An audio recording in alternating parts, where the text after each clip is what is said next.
Round of 16 একটি match এবং একটি জয় নিশ্চিত করবে কোয়ার্টার ফাইনাল। এই কোয়ার্টার ফাইনালের দৌড়ে কিন্তু মাঠে নামছে ব্রাজিল ভার্সেস নরওয়ে। যেহেতু বাংলাদেশে ব্রাজিলের অসংখ্য ফ্যান্স রয়েছে, খুব স্বাভাবিকভাবে আজকে ঢাকা সহ পুরো বাংলাদেশের চিত্রটা আলাদা। তার কারণ আমরা কেউ জানি না কি হতে যাচ্ছে। ব্রাজিলকে একটা দারুণ কামব্যাক দেবেন নাকি একটা দারুণ আপসেট ম্যাচ আমরা দেখব, এই দুটো সম্ভাবনায় রয়েছে। কারণ নরওয়েকে কোনোভাবে হালকাভাবে দেখার কিন্তু সুযোগ নেই, তারাও তাদের সর্বোচ্চ চেষ্টা করবেন, যেহেতু এটা নকআউট ম্যাচ চলছে। দর্শক, আরও একটি ম্যাচের কথা আমরা ভুলে যাব না, কারণ ইংল্যান্ডের সঙ্গে মেক্সিকো মুখোমুখি হচ্ছে আজকে ঠিক ভোর 6টায় বাংলাদেশ সময়। কাকে আসলে কে ছেড়ে দেবেন সেই সুযোগ একেবারেই নেই। মেক্সিকো তাদের সর্বোচ্চ চেষ্টা করবেন, সে সঙ্গে ইংল্যান্ড পরীক্ষিত একটু দল। সুতরাং দুটি পরপর হাই ভোল্টেজ ম্যাচের সাক্ষী হচ্ছে আজকে পুরো বিশ্ব। কি হতে যাচ্ছে, কি হতে পারে, সেসব নিয়ে কথা হবে আজ। Welcome to the box. মাহা রয়েছে সাথে এবং এই মুহূর্তে আমরা লাইভ রয়েছে সময় টিভির পর্দায়। দর্শক, আমার সঙ্গে আমার আজকের অতিথি ফর্মার ক্যাপ্টেন মামুনুল ইসলাম, বাংলাদেশ জাতীয় ফুটবল দল। Hello, welcome. আকিজ সিমেন্টে তৈরি এ বাড়ি, সিমেন্টে লোহার শক্তি। আয়রন স্ল্যাগ সমৃদ্ধ আকিজ সিমেন্ট, সিমেন্টে লোহার শক্তি। ধন্যবাদ। কেমন আছেন? আলহামদুলিল্লাহ, ভালো লাগছে। এবং আমি জানি না আপনি কোন টিম সাপোর্ট করেন, যদিও জানি, আবারও জানতে চাইবো আপনি কোন টিম সাপোর্ট করেন? মেসি। আর্জেন্টিনা। এবং আমার জন্য খুব খারাপই লাগছে, আমি নিজেও আর্জেন্টিনা সাপোর্ট করি, কিন্তু ব্রাজিলের জার্সি পরে আছি। ইটস ওকে, আজকে রাতের জন্য আমরা ব্রাজিল, এবং আমরা চাই ব্রাজিল আসলে একটা দারুণ কামব্যাক দিক। কারণ বিশ্বকাপের না হলে যেই উন্মাদনাটা, ওটা বোধহয় খানিকটা কমে যাবে অন্তত বাংলাদেশের জন্য। কি মনে হচ্ছে আজকে পরপর দুটি হাই ভোল্টেজ ম্যাচ? আজকে আসলে দুইটাই হাই ভোল্টেজ। একটা হলো হোস্ট মেক্সিকো খেলবে ইংল্যান্ডের সঙ্গে, আর ব্রাজিল নরওয়ে মাস্ট বি এটা অনেক বড় হাই ভোল্টেজ। কারণ পারফরমেন্স অনুযায়ী, ওয়ার্ল্ড কাপের পারফরমেন্স অনুযায়ী দুইটাকে 50-50 টিম বলা হচ্ছে। এবং নরওয়ের অ্যাটাকিং সেটে আসলে যেখানে ওয়ার্ল্ডের টপ বেস্ট নাম্বার 9 হাল্যান্ডকে নিয়ে কথা হচ্ছে, হাল্যান্ড আছে। আর ব্রাজিলের একজন ডন আছে, যার পরিকল্পনা অনুযায়ী সব কিছু চলছে এবং চলতেছে রানিং। প্রত্যেকটা ম্যাচে ব্রাজিল ইমপ্রুভমেন্ট করছে। এটা সত্যি কথা বলেছেন, একদম শুরু থেকে যখন আমরা দেখলাম প্রথম ম্যাচগুলো কিন্তু এতটা সন্তোষজনক ছিল না। আপনি এমন একটা টিমের সঙ্গে ফার্স্ট ম্যাচ ফেস করছেন, সেটা আপনাকে পরবর্তী ম্যাচগুলিতে আপনাকে ইজি করে দিয়েছে। আপনি যখন 6 নম্বর 7 নম্বর, মরক্কো 7, ব্রাজিল 6, যখন এই দুই টিমের খেলা যখন স্টার্ট হয়েছে, আমরা কিন্তু কেউ কোনো সময় কল্পনা করতে পারি নাই মরক্কো ভালো খেলবে, সেটা জানি। মরক্কো এই ধরনের সারপ্রাইজ দিবে ব্রাজিলের ম্যাচে, আসলে এটা আমরা কেউ বুঝতে পারি না। বাট ম্যাচটা একটা জায়গায় ফাইট হবে। বাট ব্রাজিল ওই ম্যাচের পর থেকে যে আসলে ঘুরে দাঁড়ানো, ডে বাই ডে তাদের পারফর্ম, প্রত্যেকটা পজিশনে ইমপ্রুভমেন্ট করা। মিডফিল্ডে এখনও পর্যন্ত প্রপারলি আসে নাই, বাট ডিফেন্স বলেন, গোলকিপার এলিসন বেকার বলেন, আর হচ্ছিল বিনি, কনিহা, আর হচ্ছিল রায়হান, তিনজনই পারফর্ম করছে খুবই ভালো। সবকিছু মিলে স্পেশালি ভিনির উপরে কিন্তু মানুষের আস্থার জায়গাটা অনেক বেড়েছে। এবং আজকে একটা কথা শোনা যাচ্ছে যে ভিনি ভার্সেস হাল্যান্ড একটা ফাইট কিন্তু আমরা দেখবো, কারণ হাল্যান্ডকে দমিয়ে রাখাটা বেশ ডিফিকাল্ট হয়ে যাবে। হাল্যান্ডের ব্যাপারে আসলে অনেক কথা বলার আছে, এই কারণে নরওয়েকে হালকা করে দেখার কিছু নাই। যদিও একটি স্টার প্লেয়ার দিয়ে আসলে কিছু হয় না, তবুও টিম হিসেবে কিন্তু নরওয়েকে আমরা কোনোভাবে হালকাভাবে দেখতে পারি না। দেখেন, প্রেশারটা হচ্ছিল ব্রাজিলের, নরওয়ের কিন্তু কোনো প্রেশার নেই। বিকজ 5 বারের চ্যাম্পিয়ন, আপনি খেলতেছেন 4 বার অনলি ওয়ার্ল্ড কাপে, অনলি ফর 4 বার খেলছে তারা, 4 ওয়ার্ল্ড কাপ। এটা সহ তাদের 4 ওয়ার্ল্ড কাপে তারা অংশগ্রহণ করতে পেরেছে। আর ব্রাজিল হলো 5টা ওয়ার্ল্ড চ্যাম্পিয়ন। ডিফারেন্স কিন্তু অনেক। আপনি যদি নর্মালি ওই জায়গাটুকুতে চিন্তা করেন, ডিফারেন্স অনেক। ওই ডিফারেন্সকে আপনি কমিয়ে আনতে গেলে, তাহলে কমিয়ে নিয়ে আসছে নরওয়ের পারফর্মাররা।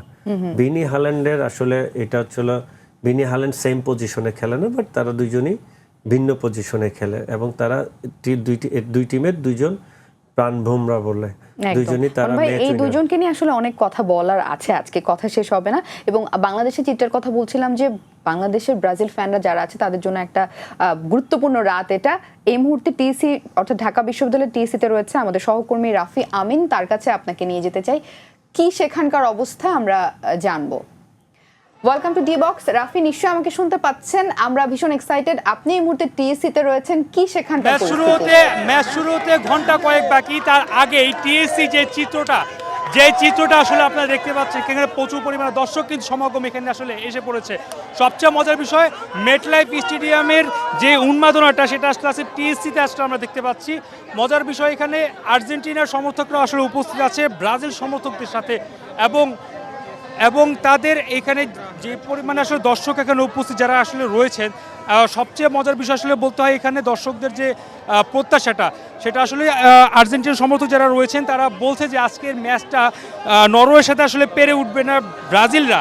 এবং এই প্রশ্নের উত্তরে ব্রাজিল সমর্থক যারা রয়েছে তারাও কিন্তু আসলে পাল্টা উত্তর দিচ্ছে, তারাও কিন্তু আসলে মনে করে দিচ্ছে যে ব্রাজিল 5 বারের চ্যাম্পিয়ন, একই সাথে এই আসরে যেভাবে আসলে তারা খেলেছে এবং এই যে ধারাটা সেই ধারাটা অব্যাহত রাখলে অবশ্যই বেশ ভালো একটা জয় নিয়ে আসলে তারা আজকে আসলে বাড়িতে ফিরবে। এবং ম্যাচ শুরুতে এখনও কিন্তু প্রায় ঘন্টার উপরে বাকি, তার আগেই এখানে কিন্তু বেশ উৎসবমুখর পরিবেশ অবশ্যই বলতেই হয়। এবং কিছুক্ষণ আগেও আসলে এখানে আমরা দেখছিলাম যে পতাকা বিক্রি থেকে শুরু করে বেলুন বা আসলে রিস্টব্যান্ড যেগুলো আসলে বলি একটা ম্যাচকে রাঙিয়ে তোলার জন্য আসলে যেই সকল উন্মাদনা আসলে থাকা দরকার আসলে টিসিতে এই মুহূর্তে আসলে আমরা দেখতে পাচ্ছি। এবং বড় পর্দা কিন্তু পাশেই তৈরি করা আছে এবং সেটা কিন্তু ওপেন কিছুক্ষণ পরেই যখন খেলা শুরু হবে হয়তোবা টিএসসির রাজু ভাস্কর্যের সামনে যেই সমাগমটা আসলে হয়েছে সমর্থকদের সেটা হয়তোবা কিছুক্ষণ পরে হয়তোবা স্ক্রিনের সামনে চলে যাবে, তারা সকলেই খেলা দেখতে। তার আগে আসলে আমরা কথা বলছিলাম তাদের সাথে তাদের প্রত্যাশা নিয়ে। তারা আসলে বেশিরভাগ সমর্থক যারা রয়েছে তাদের প্রত্যাশা নেইমার জুনিয়র তিনি আজকে লম্বা সময় হয়তোবা খেলতে পারেন, কার্লো আনচেলত্তি যেমনটা আসলে বলেছিলেন সেই প্রত্যাশা কিন্তু আসলে তারা পোষণ করছেন মনে। একই সাথে ভিনিসিয়াস জুনিয়র যেরকম ছন্দে আছে সেটাও তাদেরকে একটা বাড়তি আত্মবিশ্বাস দিচ্ছে। আর সবচেয়ে বড় বিষয় যে জিনিসটা সেটা আসলে বলতে হয় কার্লো আনচেলত্তির যেই ছন্দ বা কার্লো আনচেলত্তির যে দাপট সবসময় আসলে তারা দেখে নকআউট পর্বে, সেই নকআউট পর্বে তার দাপটটাই কিন্তু আজকে তারা দেখবে এমনটা তাদের প্রত্যাশা। অবশ্যই টিএসসি থেকে দর্শকদের উন্মাদনার এই ছিল আমার কাছে সর্বশেষ। ধন্যবাদ রাফি আমাদেরকে যুক্ত করবার জন্য এবং সেখানকার পরিস্থিতি জানাবার জন্য। দেখতেই পাচ্ছেন আসলে বাংলাদেশের ভক্তদের যদি পরিস্থিতি আমরা জানতে চাই তাহলে অনেকটা এরকম। এবং বাংলাদেশ আনফরচুনেটলি বিশ্বকাপ খেলে না, আমরা জানি না যে কবে আমরা সেই স্বপ্নের কাছাকাছি যেতে পারবো, কিন্তু বাংলাদেশের ভক্তরা আসলে সবসময় বিশ্বকাপের উন্মাদনাটা এমনভাবে আমাদের কাছে তুলে ধরেন বা বিশ্ববাসীর কাছে তুলে ধরেন, সেটা প্রশংসার দাবিদার। কেমন লাগে আপনার কাছে বিষয়টা? আসলে আমরা তো আসলে জাতি হিসেবে আমরা স্পোর্টস খুব পছন্দ করি আর ওয়ার্ল্ডের বেস্ট খেলা ফুটবল। বাংলাদেশে ওয়ার্ল্ড কাপ ক্রিকেট খেলছে, বাট বাংলাদেশের কিন্তু সবারই গ্রাম অঞ্চলে বলেন সারা জায়গায় বলেন প্রাণপ্রিয় খেলা কিন্তু ফুটবল। এই ওয়ার্ল্ড কাপ আসলে যে উন্মাদনাটা যে আমেজটা তৈরি হয় সেটা হলো আর্জেন্টিনা ব্রাজিলের আপনার দূরত্ব, তাদের একজনকে ঘৃণা করে না, একজনকে সাপোর্ট করা। দেখেন আজকে ব্রাজিলের খেলা অনেক দর্শক কিন্তু আর্জেন্টিনার জার্সি পরে আসে। এই জিনিসটা কিন্তু আসলে আমি মাঝে মধ্যে চিন্তা করি যে আজকে আর্জেন্টিনার খেলা আপনি দেখবেন ওখানে ব্রাজিলের জার্সি পরে বসে আছে, তার মিনিং কি বোঝায় যে আপনার এগেইনস্ট টিম যার টিমের সঙ্গে আর্জেন্টিনা ভার্সেস ধরেন লাস্ট ম্যাচ হয়েছে ক্যাপ ভার্দে, আপনি ক্যাপ ভার্দের জার্সিটা পরেন, আপনি ওইটা না পরে কি করলেন, আপনি ব্রাজিলের জার্সিটা পরে গেলেন। এখন আপনি কার পক্ষে সেটাই, এখন ধরেন আপনি ব্রাজিলের জার্সি পরছেন, আমি আর্জেন্টিনার জার্সি পরলাম, আমি আসলে কাকে সাপোর্ট করছি? আজকে তো আর্জেন্টিনার খেলা না। এই যে মানে এগুলো আসলে আপনি এই জিনিসগুলি আনন্দের মধ্যে থাকলে বেটার, এমন কোনো কিছু জানি না হয় যেটা আসলে ক্ষতি হয় মানুষ। দেখা যায় আবেগের বশে অনেকে দেখা যায় যে এটা না হোক, সেটা কখনোই আমরা চাই না। কারণ হচ্ছে আপনার ফুটবল খেলা স্পোর্টস এমন একটা গেম যে আপনি সারা ওয়ার্ল্ডকে একসঙ্গে করে। দেখেন যুদ্ধের মধ্যে ইরান অংশগ্রহণ করেছে, যুদ্ধ কার সঙ্গে? ইউএসের সঙ্গে। ইরান এখানে এসে আপনি ওয়ার্ল্ড কাপে ম্যাচ খেললো, তারও অনেক ধরনের প্রবলেম ফেস করছে, কিন্তু যুদ্ধের সব কিছুই খেলা। ফুটবল এমন এক স্পোর্টস, এমন একটা খেলা যে আপনার যে কোনো স্পোর্টস পুরো ওয়ার্ল্ডকে এক জায়গায় নিয়ে আসার ক্ষমতা রাখে। আনন্দের জায়গাটা দেখেন বাংলাদেশের কোনো স্পোর্ট যখন চ্যাম্পিয়ন বা কোনো ট্রফি জিতে বা জয়লাভ করে, আপনি কিন্তু কে জয়লাভ করছে সেটা না, সারা বাংলাদেশ কিন্তু কোন রাজনৈতিক দল জয় করছে এমন কিন্তু দ্বিধাদ্বন্দ্ব সব বাদ দিয়ে আমরা কিন্তু একটাই স্টেজে দাঁড়াই সবাই বিকজ অফ স্পোর্টসের কারণে। এটা আসলে দেশের অনেক কিছু চেঞ্জ করতে পারে। আমরা ওয়ার্ল্ড কাপ যাই না কখন খেলবো বা কবে খেলবো, বাট যদি আমরা ওয়ার্ল্ড কাপ খেলতে পারি, আমি মনে করি বাংলাদেশের সাপোর্টাররাও ওয়ান অফ দ্য বেস্ট ওয়ার্ল্ডের বেস্ট সাপোর্টার হিসেবে supporters, yeah. মানে সবাই জানতে পারবে। নিঃসন্দেহে তারা এখনই আসলে সাপোর্টার হিসেবে আমরা বেস্ট। এবং এই মুহূর্তে মওদুদ রানা রয়েছেন রাজশাহী থেকে, আমাদের সহকর্মী। তার কাছ থেকে আসলে রাজশাহীর পরিস্থিতি জানবো। আমরা জানি রাজশাহীর ভক্ত দর্শকরাও কিন্তু অনেক অধীর অপেক্ষায় রয়েছে ম্যাচ কখন শুরু হবে। রানা শুনতে পাচ্ছেন? আপনাকে ওয়েলকাম করছি ডি বক্সে।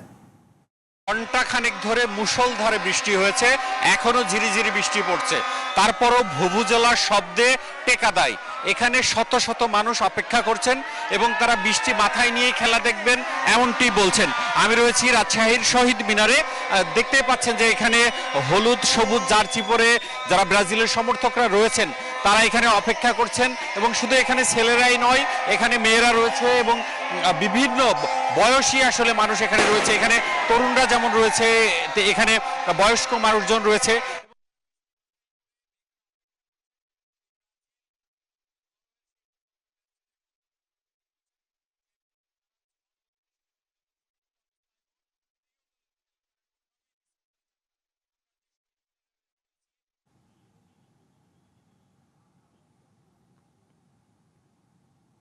খুব সম্ভবত সংযোগটি বিচ্ছিন্ন হয়েছে, দুঃখিত। আমরা আবার আলোচনায় ফিরে আসছি এবং ধন্যবাদ রানা আমাদের সঙ্গে যুক্ত হওয়ার জন্য। সবখানের পরিস্থিতি কিন্তু আসলে একই রকম, দেখবেন খেয়াল করে সব জায়গায়, শুধুমাত্র ঢাকায় ব্যাপারটা এরকম না। এবং আমি খুব প্রাউড ফিল করে একটা বিষয় নিয়ে যে এই বিশ্বকাপ আসার পরে সবাই সবকিছু ভুলে সবাই কিন্তু ফুটবলটা নিয়ে ব্যস্ত আছি, রাত দিন আসলে সময় নিয়ে সারা সকাল কাজ করে বিকালে সন্ধ্যার পর তারা প্ল্যান করে বা কোন জায়গায় খেলা দেখবে। যেমন আমি আমার গতকালকে চিটং গিয়েছিলাম, আমার বাসার সামনে উঠানে তারা প্রজেক্টর দিয়ে ম্যাচ দেখতেছে। মানে এত সুন্দর পরিবেশ তৈরি করেছে যে আসলে শুধু এলাকা না, বাইরের ফ্রেন্ড সার্কেলও এসে সবাই একসঙ্গে ধরেন 100-150 জন উঠানের মাঝখানে আপনার ম্যাচ দেখছে। ম্যাচটা আসলে এত সুন্দর করে স্পিকার দেওয়া, কথাগুলি স্পিকারে শুনতেছে। আমিও হাফ টাইম তখন ফ্রান্সের প্যারাগুয়ের ম্যাচ আমি মরক্কোর ম্যাচ আমি হাফ টাইম দেখে উপরে চলে এসেছে। বাট পরিবেশটা তৈরি করেছে সবাই একসঙ্গে। এবং দেখবেন যে সেখানে যে শুধু ইয়াং জেনারেশনের ছেলেরা আছে, ব্যাপারটা এরকম না, 60-70 বছরের নারী পুরুষ যে কোনো বয়সী নির্বিশেষে সবাই আসলে জয়েন করেছে। মানে 65 বয়সী মানুষ মনে হয় আমাদের এলাকার চাচা ছিল, 25 থেকে 30 জন, তারাও পর্যন্ত ওখানে বসে খেলা দেখতেছে। আমি ঘুমান না কেন, ওই ম্যাচ ওয়ার্ল্ড কাপ আসলে ঘুম আসবে না, খেলাটা দেখে যায়। এটাই আসলে সুন্দর ফুটবলের। এবং এটাই বাংলাদেশ। ওই সময়ের মানুষ তো ফ্রান্স মরক্কো এইসব দেশে সাপোর্ট করতো না, তারা তো আর্জেন্টিনা ব্রাজিল নিয়ে থাকতো। এখন তারা ফ্রান্সের প্রত্যেকটা প্লেয়ারের নাম বলে। এই পরিবর্তনটা আপনি খুব দারুণভাবে খেয়াল করেছেন যে এটা আসলে খেলা দেখার কারণে হচ্ছে। এবং তারা স্পোর্টসটা এমন একটা, আমি একটু আগে আপনাকে বললাম, এটা পরিবেশটা তারাই তৈরি করেছে। তারা আসাতে একটা জেনারেশন, ধরেন পিচ্চি বাচ্চা, ধরেন 6-7 বছরের বাচ্চা 12:30টায় একটার দিকে খেলা দেখতেছে সঙ্গে বাবা সহ। এই সৌন্দর্য জিনিসটা আপনি পাবেন না কোনো সময়, এই পরিবেশটা আপনি পাবেন না, একদম চাইলেও পাবেন না। এটা ওয়ার্ল্ড কাপের কারণে আই থিঙ্ক সম্ভব। Bangladesh cricket team world cup খেলে, বাংলাদেশের ফুটবলের কোনো ম্যাচ হলে তারা এই ধরনের আয়োজন সবসময় থাকবে। হ্যাঁ, একদমই। সেটা আমরা শেষ যখন এফসি কোয়ালিফায়ার্স ম্যাচগুলো সহ শুরু করলো এবং নতুন করে যখন আমাদের টিমটা আবার গোছানো শুরু হলো, সে সময় আমরা খেয়াল করেছি যে কিভাবে সবাই ঝাঁপিয়ে পড়েছে, সবাই টিমকে সাপোর্ট করছে, গ্যালারি ভর্তি দর্শক। মানে আমি কখনো চিন্তা করিনি, স্বপ্নও দেখিনি যে আমরা সবাই মিলে আবার গ্যালারি ভর্তি করে খেলা দেখব। আসলে মানুষের আপনার ইচ্ছার উপর আর পরিবেশটা তৈরি করার উপর। আপনি যখন পরিবেশটা তৈরি করবেন, মানুষ এমনিতে আসবে। আসলে মানে আমাদের গণমাধ্যমের সাংবাদিকদের মাধ্যমে তো সারা বাংলাদেশের মানুষ সেটাকে ফলো করে। তাদের একটা নিউজ অনেক কিছু চেঞ্জ করে দেয়। তাদের ভালো নিউজগুলি মানুষ, আপনার আমি স্টেডিয়ামে যাওয়ার জন্য, খেলা দেখার জন্য পরিবেশটা তৈরি হয়েছে, দেখি, সাপোর্ট করি, নিজের দেশকে আগে সাপোর্ট করি। ব্রাজিলের সঙ্গে নরওয়ের ম্যাচ খুব স্বাভাবিকভাবে এটা একটা ফাইট হচ্ছে, কিন্তু ব্রাজিল আজকে কতটুকু পারফর্ম করবে? শোনা যাচ্ছে যে নেইমারকে মাঠে নামানো হতে পারে, কিন্তু কত মিনিটের জন্য মাঠে নামাবেন সেটা নিয়ে কোচ এখনো কোনো সিদ্ধান্ত নেননি, জানাননি। সুতরাং অন্যান্য প্লেয়াররা তো আছেনই, নেইমার আজকে মাঠে নামলে কি হতে পারে, কিংবা তাদের কি ট্যাকটিক আসলে আজকের খেলায় থাকতে পারে? আপনার কি মনে হচ্ছে নরওয়ের বিপক্ষে? দেখেন, আসলে তারা 4-2-3-1ও খেলে, 4-3-3ও খেলে ব্রাজিল। ডিপেন্ড করে পেকোটা তাদের ইনজুরিতে আছে, আসলে সে থাকবে না টিমে, তার জায়গাটা স্পেসটা খালি আছে। লাস্ট ম্যাচে যে গোল করেছে তার সুযোগ আছে খেলার, বা সে নাম্বার 10-এর প্লেয়ার না, 4-2-3-1 যে মিডফিল্ড না, ওই জায়গাটা খালি আছে হলো নেইমার। এখন নেইমারকে আই থিঙ্ক দিবে না রাফিনাও ফিট হয়েছে, রাফিনার ইনজুরি রিকভার হয়েছে, রাফিনাকে 11-এ দিবে না, রেস্ট চেঞ্জিংয়ে তাদেরকে ইউজ করতে পারে। আচ্ছা, নেইমারকে ইউজ না করার রিজন হচ্ছে হলো আপনার ট্রানজিশন ডিফেন্ডিংয়ে নেইমার ব্যাক করতে পারবে না, ওই প্রেশার ইন্টেন্সিটিতে ওই প্রেশারটা আই থিঙ্ক নিতে পারবে না। বাট অ্যাটাকিং ট্রানজিশনে মানে আপনি বল উইন করার পর অ্যাটাকিংয়ে উইথ বলে নেইমার ভালো, মানে ওয়ান অফ দ্য বেস্ট ওই জায়গাটাতে। নেইমার আর লিওনেল মেসি এই দুইজন হলো নাম্বার 10-এর best player in the world. তারপর হচ্ছিল আপনার রাফিনাকে ইনজুরি থেকে রিকভার করছে, তাকে ইউজ করতে পারে যদি ড্র থাকে 70 ওই একটা জায়গায় খালি আছে, যে লাস্ট ম্যাচে যে গোল করেছে আই থিঙ্ক তার খেলার সম্ভাবনা বেশি আছে। এন্ড্রিগো আছে, আই থিঙ্ক এন্ড্রিকে চেঞ্জিংয়ে নামানো ট্রাই করবে। বাট উপরে যে তিনজন আছে ওই তিনজন বেস্ট, ওই তিনজনের ওই জায়গায় কেউ চেঞ্জ হবে না, কারণ কোনিও ভালো করতেছে, আপনার রিয়ানও ভালো করতেছে, আপনার বিনি তো one of the best attacker তাদের। বিনি হলো best performer, match winner player. মিডফিল্ডে কাসেমেরো থাকবে, নাম্বার 8 তাদের, সে থাকবে, আর একজন আসবে। ডিফেন্স লাইন সেম, একদমই। সবকিছু মিলে আমি মনে করি ব্রাজিল ইজ গুড টিম। মানে প্রত্যেকটা পজিশন, নরওয়ে আর ব্রাজিলের যদি আপনি হেড টু হেড চিন্তা করেন, ব্রাজিল বেটার পজিশনে রয়েছে। ব্রেদওয়ান হিমেল রয়েছেন রংপুর থেকে এই মুহূর্তে আমাদের সঙ্গে যুক্ত হচ্ছেন, সেখানকার ফ্যানদের অবস্থান আসলে জানাচ্ছেন। হিমেল, আশা করি শুনতে পাচ্ছেন আমাকে। Welcome to the box.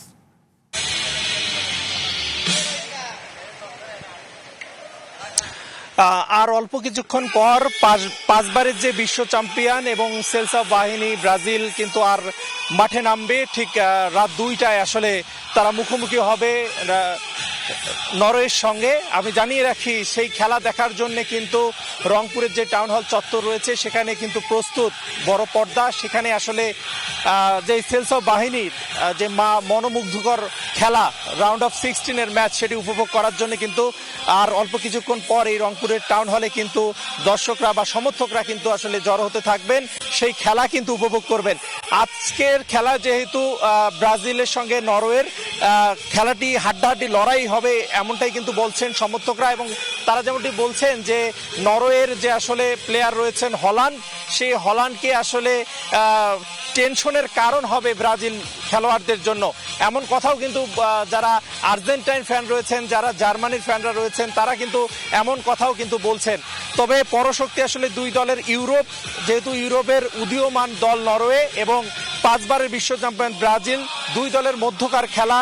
ব্রাজিলকে এগিয়ে রাখছে ব্রাজিল যারা সমর্থক রয়েছেন তারা, কারণ ব্রাজিলের যে সেন্সেশন রয়েছেন নেইমার জুনিয়র, তিনি হয়তো আজকে পুরোটা সময় জুড়ে মাঠে খেলতে পারবেন এমনটাই কিন্তু জানা যাচ্ছে, এবং পাশাপাশি ভিনি জুনিয়রও কিন্তু আজকে পুরো সময় এবং ভিনিস কুনহাও কিন্তু মাঠে খেলবেন। তো সবকিছু মিলে যদি বলি, যারা সেলসা বাহিনী এবং ব্রাজিল যারা সমর্থকরা রয়েছেন তারা কিন্তু মুখিয়ে আছেন আজকে রাউন্ড অফ 16-এর খেলাটি উপভোগ করার জন্য। তো আপনারা অপেক্ষায় থাকুন ব্রাজিল এবং নরওয়ের যে ম্যাচটি, সেটি আসলে কি হতে যাচ্ছে। তো এই ছিল রংপুরের টাউন হল থেকে আমার কাছে থাকা সর্বশেষ তথ্য। ধন্যবাদ হিমেল। রংপুর থেকে আমাদের সহকর্মী হিমেল আসলে কথা বলছিলেন এবং সেখানকার পরিস্থিতি জানাচ্ছিলেন।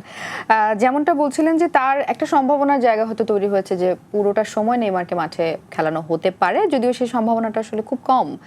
খুব স্বাভাবিকভাবেই তার ইনজুরি এবং সবকিছু মিলিয়ে বোধ হয় না আমরা এই ম্যাচে তাকে পুরোপুরিভাবে পাবো। যে পরিমাণ হাই ইন্টেন্সিটির খেলা আপনি তাকে, কারণ সে তো ট্রেনিং করছে, ম্যাচ টাইম তো এখনো পাই নাই। ম্যাচ খেলার ট্রেনিং এর মধ্যে ডিফারেন্স আছে, অনেক পার্থক্য। ম্যাচ টাইমটা কম পাওয়াতে আই থিংক তাকে চেঞ্জিং এ ইউজ করতে পারে। নরওয়ের কোন বিষয়গুলো খুব বেশি তাদেরকে ফেভার দিবে ব্রাজিলের বিপক্ষে? আই থিংক নরওয়ের ডিফেন্স সাইডটা দিকে চিন্তা করলে ব্রাজিল অ্যাটাকিং সাইডটা স্ট্রং, আর নরওয়ের যদি আপনি অ্যাটাকিং সাইডটা দেখেন, ব্রাজিলের ডিফেন্স সাইড ভালো। আমি তাদের কারণ তাদের দুই সাইড ব্যাক ওভারল্যাপ কম করে, তাদের লাস্ট ম্যাচেও কিন্তু ব্রাজিল অনেক ভালো, তাদের দুই স্টপার খুব কিওর, কারণ দুজন চ্যাম্পিয়ন্স লিগ ফাইনাল খেলেছে। একজন গ্যাব্রিয়েল আর্জেন্টিনা পিএসজির ক্যাপ্টেন, দুইবারের ক্যাপ্টেন, সে দুইবার চ্যাম্পিয়ন টিমের ক্যাপ্টেন চ্যাম্পিয়ন্স লিগের। আমি মনে করি যে ব্রাজিলের যদি থ্রেড হয় তাইলে ব্রাজিলকে থ্রেড করতে পারে নরওয়ের অ্যাটাকিং লাইন। কিন্তু আপনাকে এখানে এই ম্যাচটাতে আপনাকে খুব সিকিউর করতে হবে, মানে সিকিউরিটি দিয়ে রাখতে হবে, কারণ হচ্ছে কিছু জায়গায় আপনার যেমন প্রেশার ক্রিয়েট হলে, কারণ বড় টিমগুলি স্পেস খোঁজে। ধরেন ব্রাজিল স্পেস খুঁজবে, ব্রাজিলকে যদি নরওয়ে স্পেস দিয়ে খেলার জন্য ওপেন ফুটবল যেটাকে বলে, যদি 50-50 ম্যাচ ধরে ওপেন ফুটবল খেলে তাহলে নরওয়ে এই ম্যাচ রাখতে পারবে না। আপনার মাসবি ব্রাজিলকে কম স্পেস দিয়ে খেলতে হবে। ওই হিসাবে নরওয়ে যে অ্যাটাকিং লাইন, ওই অ্যাটাকিং লাইনটা মাথায় রেখে আই থিঙ্ক ব্রাজিলের ওই জায়গাটুকুতে কাজ করা উচিত, মানে মাঠে তাদের ওই জায়গাটুকুতে মাথায় রাখা উচিত। নাইলে কিন্তু তারা যে উপরের তিনজন, হাল্যান্ড অনেক ফাস্ট, উপরের তিনজন আসলে ইন্ডিভিজুয়ালি খুব ভালো। একজন স্লো, লেফট সাইডে যে খেলে রাইট সাইডে সে একটু স্লো, বাট অন্য দুজন ফাস্ট। আপনি যেমন বিনিকে আপনি স্পেস দিবেন না, বিনিকে আপনাকে স্টপ করতে হলে আপনাকে একে দিকে হাল্যান্ডকে স্টপ করতে হবে।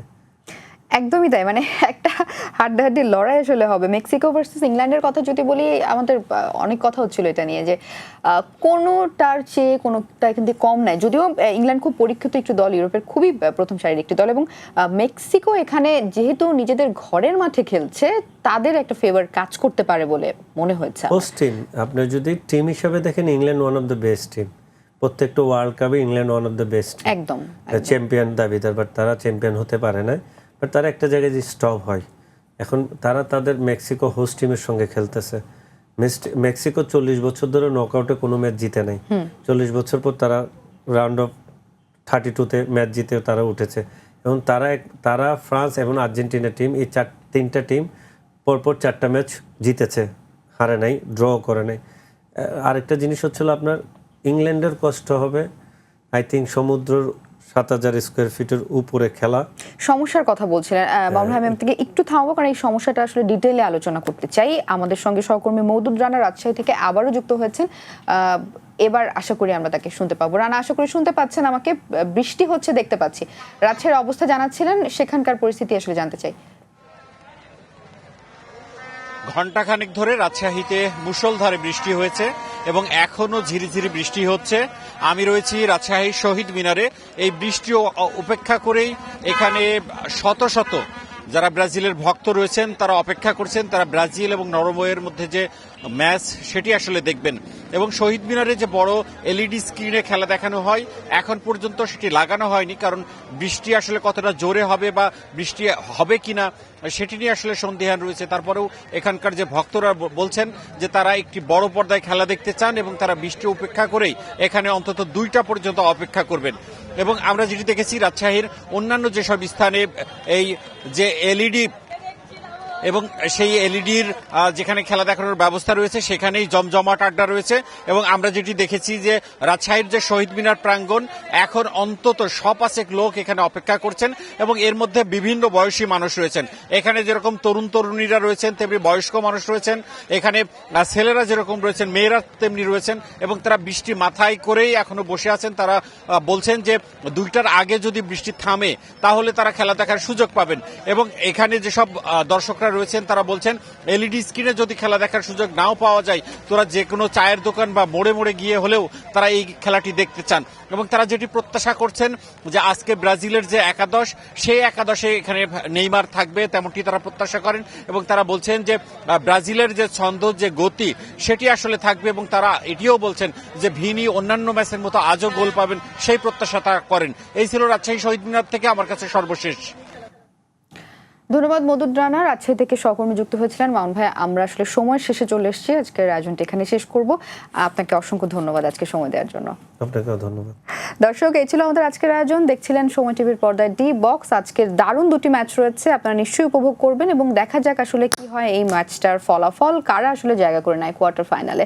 আগামী পর্বে আবারও দেখা হচ্ছে আপনাদের সবার সঙ্গে এবং সেই সাথে বিশ্বকাপ দেখুন সময় টিভির পর্দায়। Good night.